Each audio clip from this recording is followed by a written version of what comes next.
Welcome to another episode of Trapping with Jinx. It's really a nice day here in Missouri. It's chilly, like 20 degrees, I think. But the sun is out and the sky is blue and can't beat it. It's such a great day. I'm working the bread basket today on this little piece here. One of my favorite wintertime things to do. Thought I'd bring you along here. I trap all these trails. I don't know how well you can see that. There's a trail here. This one V's. It goes here and here. And I usually just kind of roll around on my four-wheeler and I check them. I got them all marked. It's really a lot of fun. We got a lot of wind yesterday, so I was thinking I'd have to pick up a lot, but really not been a bad day. Oh, I have to get off my four-wheeler and check this one every day because the two trails kind of connect. And it is right here, still set. And I'll keep doing that. Let's keep checking. Let's see if I got one bouncing here in a second.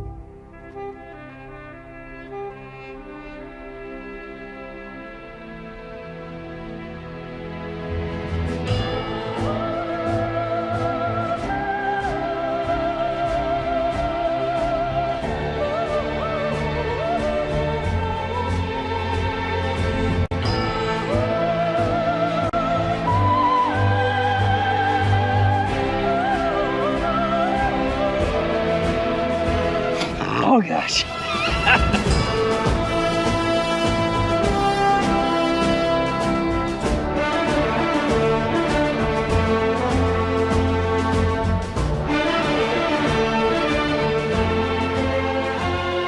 And have a great day.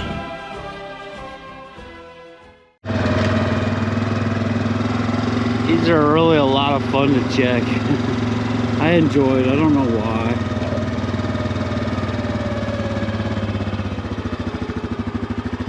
A little bit low. I don't think I'll leave it there though. Got one more here and I've got one on the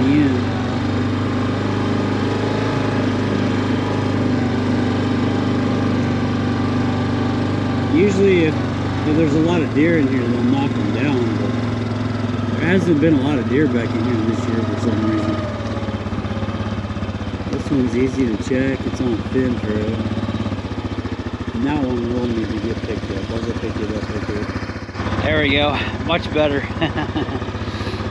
There's a lot of deer in here. They just knock them over a lot. But we had wind yesterday, so it is what it is. We're going to drive to the end of the system and check the corner piece. Glad you're with me.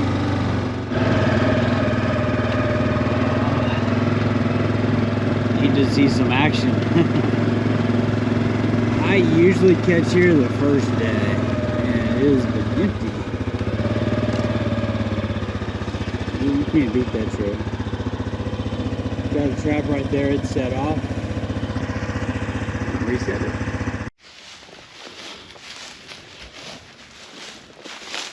Whoa, what are you doing there, little buddy?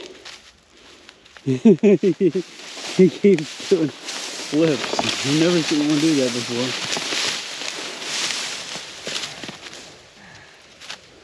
He's just gonna chill out here in a second. You can see he's not really in any pain.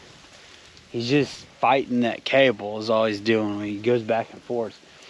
We have a relaxed lock on our cables, so it's not constantly choking him. So if you're new to trapping, you wonder what's happening is he was trying to go through that loop and you know, I caught him around the neck just like you would a collar on your dog or a leash on your dog, and he just he's in no pain at all. So with all the wind that we got yesterday, it's really amazing that we've got I have a catch on the cable. It's crazy. I think we had like 50-mile-an-hour wind gusts.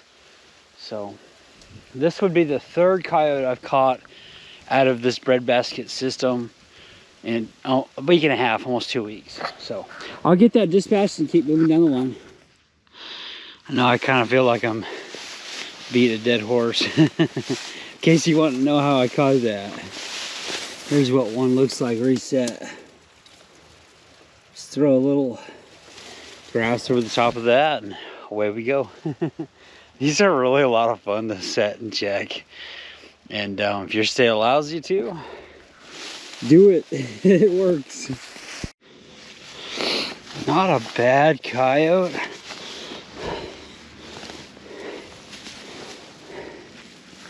Female. She's in heat. Well, everything looks good on my equipment. This is a midline. You can see it. Carl with Razorback Snares, he makes these for me.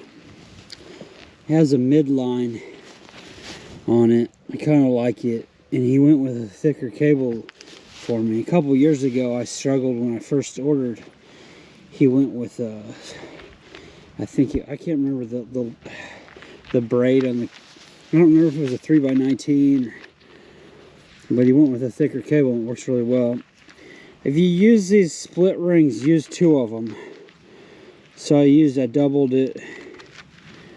And then there's my swivel with my name tag here. And then I use an 18-inch pogo with the bigger ones. If you're not familiar with the pogo system, there's just a J-hook right here. Hold on.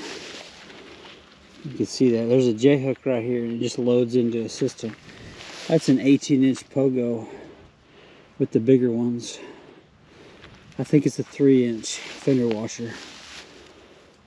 I'm really happy with the way that cable held out because I've been struggling with them kinking. A lot of people call them chew outs, but they're really just, they're kink outs.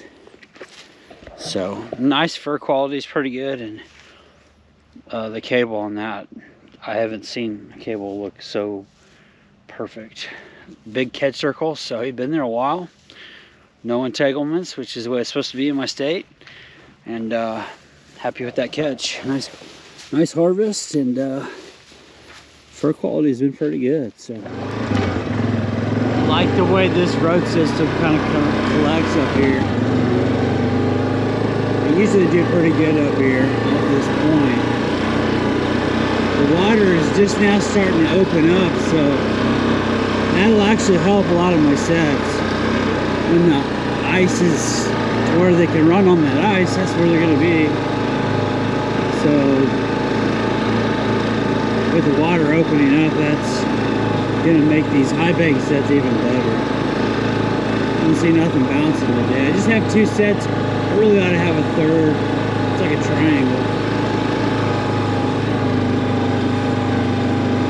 Dirt hole up here, it hasn't really connected. It's kind of frustrating right there. And then I've been catching several catches over here on this sod piece. I need to probably throw in a different piece of sod. I had something worth yet. You can see my little,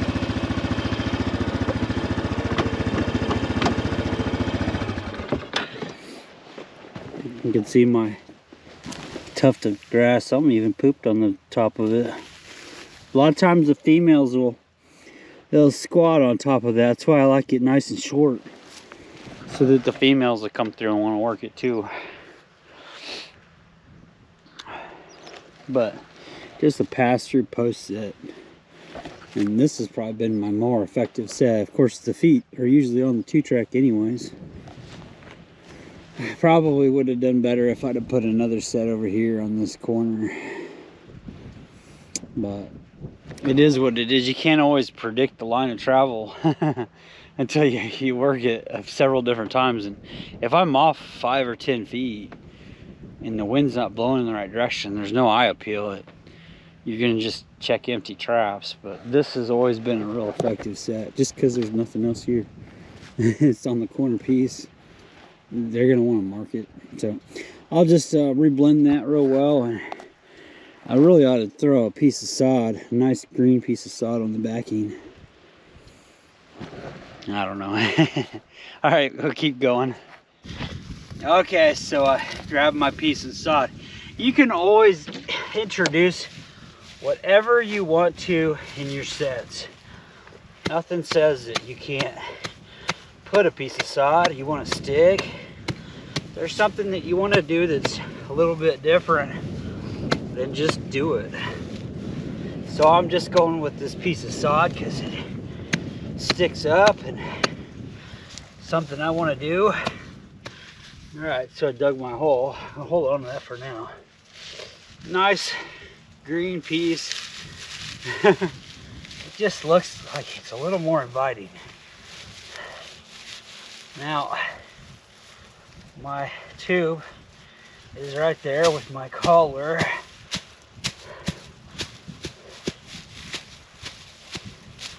Hammer that down and fluff it up a little bit better. Now I'm going to throw my set.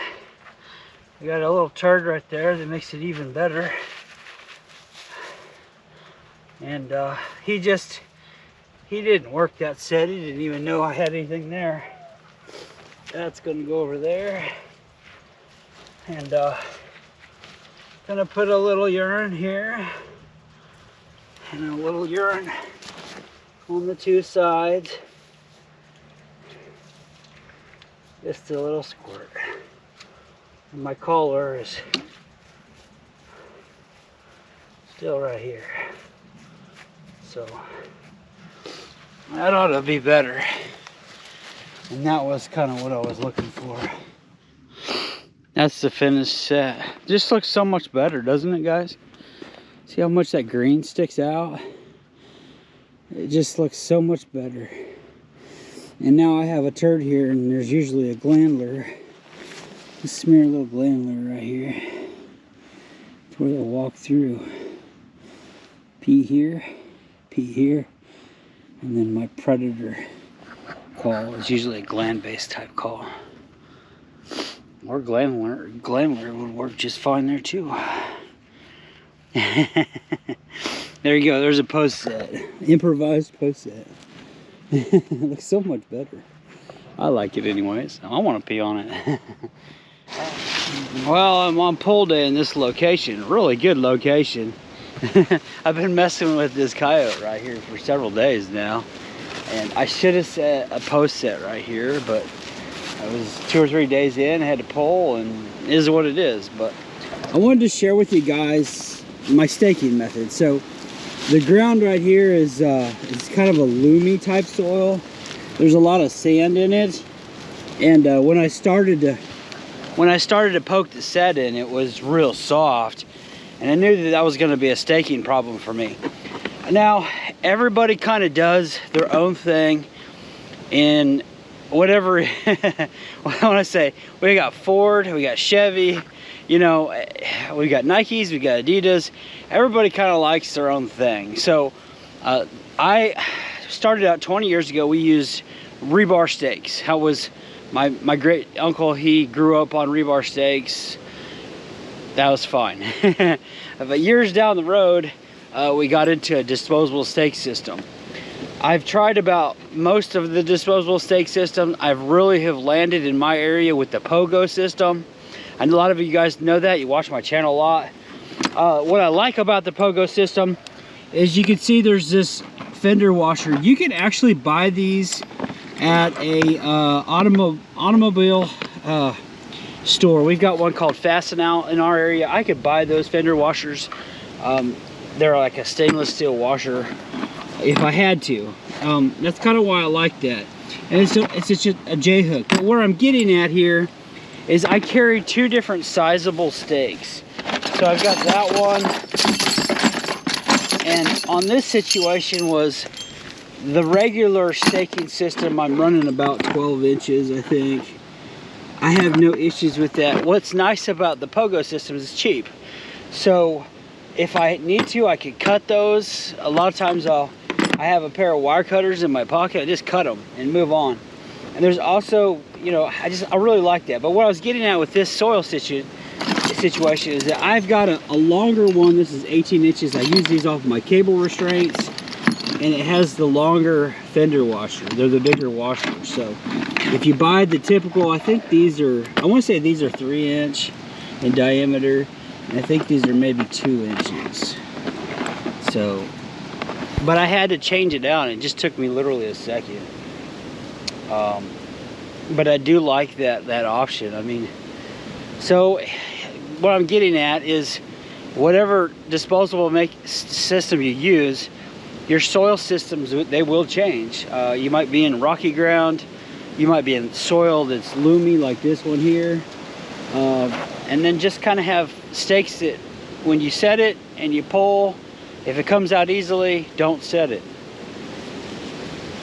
Yeah, saves you a lot of headache down the road. So I thought I'd share that with you.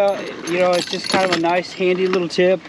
Hope it helps somebody out there on the line. Find something that works good for you, but have multiple options in case if your soil system changes. That's what I'm getting at. All right, I hope you guys like that little tip.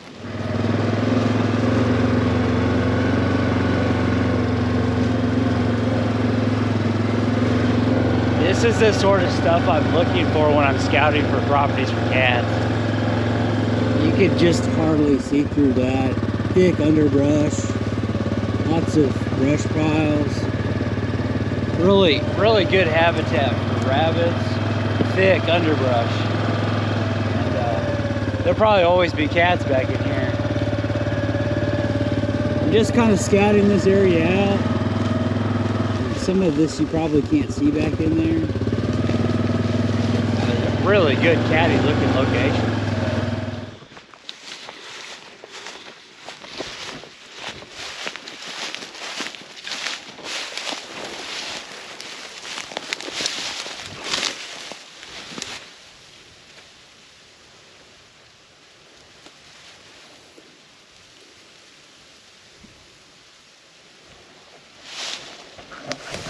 Big circle right there.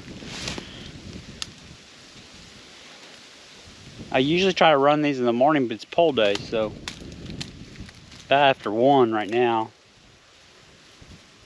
Looks like the cable's holding pretty good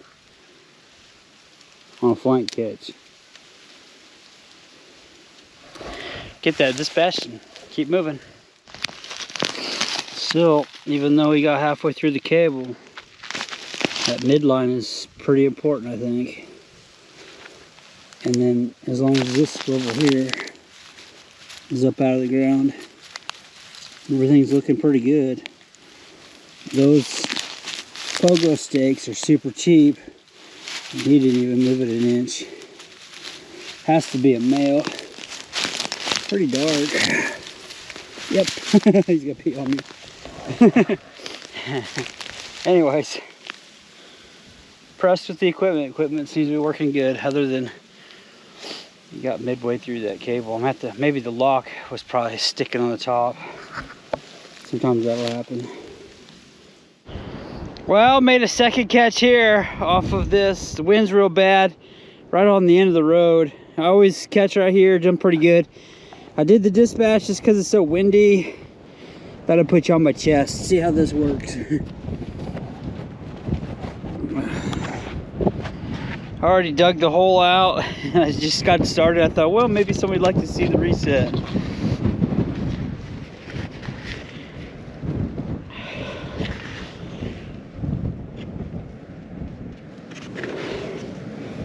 Had him by 2 toes.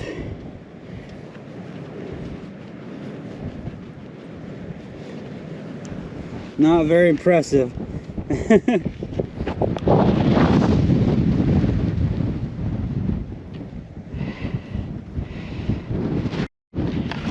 The wind is already blowing off my peat moss, but I'm gonna throw some dry dirt on it anyways.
I got it on me.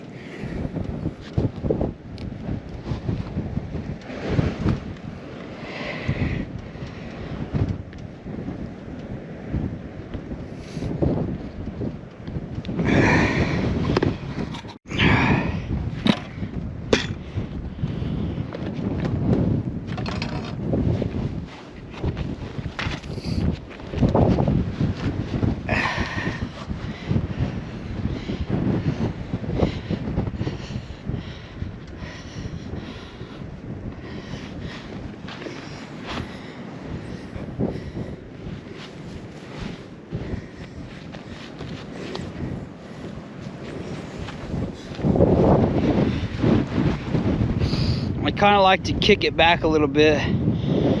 That's the finished set. Wow, look at that big butterball raccoon. This sucker's old looking too. Back foot catch. Big old butterball raccoon. Well, this system here has been kind of unfortunate. Try to figure out how I would do that differently. There's a good trail coming through here. I always assume that's coons, and I don't know. I can't pass up this location. Looks so good on the map. My feathering system, my redneck engineering, seems to be holding up really well with all that wind. Pretty wild. Oh well, don't know what to tell you guys. It's just a good location. On the map, everything filters right through here, so I don't know. Get this harvested real quick. Okay guys, I'm about ready to wrap up the video. One of the questions that I get a lot on my channel is, how do you gauge density? Now on pull day, I'm always looking for what I missed. I think it's important to note that we like to catch good numbers, like to go in, take the cream of the crop off. But when I go through and I look at a property, I always look at the type of sign. You know, what am I leaving behind? This was a good system here. I caught a lot of coyotes on. You can see where I'm driving through on my four-wheeler and looking for tracks on top of my four-wheeler. I'm looking for tracks, especially right here on this tire track, because those coyotes will run right down that tire track. So I don't see, I can't cut a track right here, coyote track. So that's kind of important to kind of note, just because you kind of gauge what you have, what you're leaving behind, and the density. So pretty thin this year on the coyotes, not a lot of sign. I caught pretty close to 20 within about 2 weeks time, which, yeah, I mean, those aren't bad numbers, but I had a good time doing it. So if you're new to the channel, make sure you hit subscribe. Helps me out a lot. Otherwise, click the big thumbs up. I'm Jinx, and have a great day.